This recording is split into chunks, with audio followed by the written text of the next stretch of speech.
अरे का रे रंग बहादुरा काहे खातिर उदास बारे?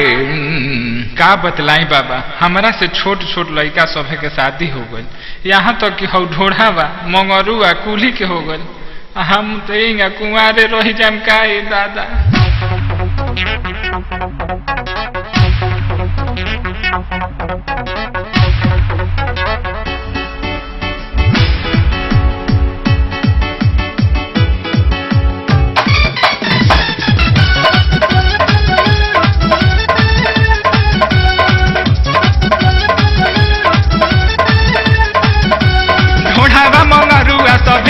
बिकाइल हमारा पयगुआ कहे नहीं आइल, ढोढ़ावा मगरुआ सभे बिकाइल हमारा पयगुआ कहे नहीं आइल। अरे सोचतानी पतरा देखा दी।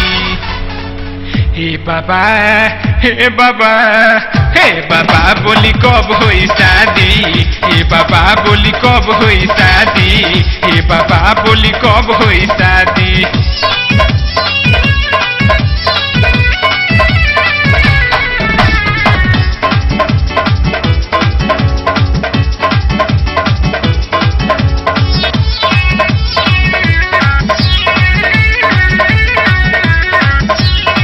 भोले बाबा बरौए पयासा देहब न हमरा के रउआ निराशा।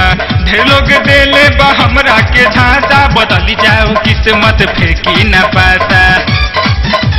ए भोले बाबा बरौए पयासा देहब न हमरा के रउआ निराशा। ढेर लोग देले बा हमरा के झांसा, बदली जाओ किस्मत फेंकी न पाता। तनी दे दी अपन बूटी पर शादी। हे बाबा हे बाबा हे बाबा बोली कब होई शादी? हे बाबा बोली कब होई शादी? हे बाबा बोली कब होई शादी?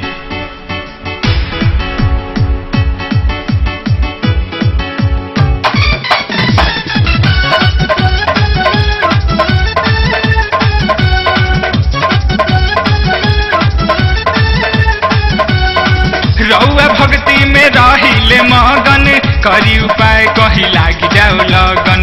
कहले दुख जमीन पूरी लिखी भजन, जिंदगी में हमरा बड़ी होता बे गजन। रउआ भक्ति में रहिले मगन, करी उपाय कही लागी जाओ लगन। कहले दुख जमीन पूरी लिखी भजन, जिंदगी में हमरा बड़ी होता बे गजन। बाबा रहुलो के दुल्हा बना दी। हे बाबा हे बाबा हे बाबा बोली कब होई शादी? हे बाबा बोली कब होई शादी? हे बाबा बोली कब होई शादी? ढोढ़ावा मंगरुआ सभे बिकाइल हमारा पयगुआ कहे नहीं आइल। ढोढ़ावा मंगरुआ सभे बिकाइल हमारा पयगुआ कहे नहीं आइल। अरे सोचतानी पतरा देखा दी।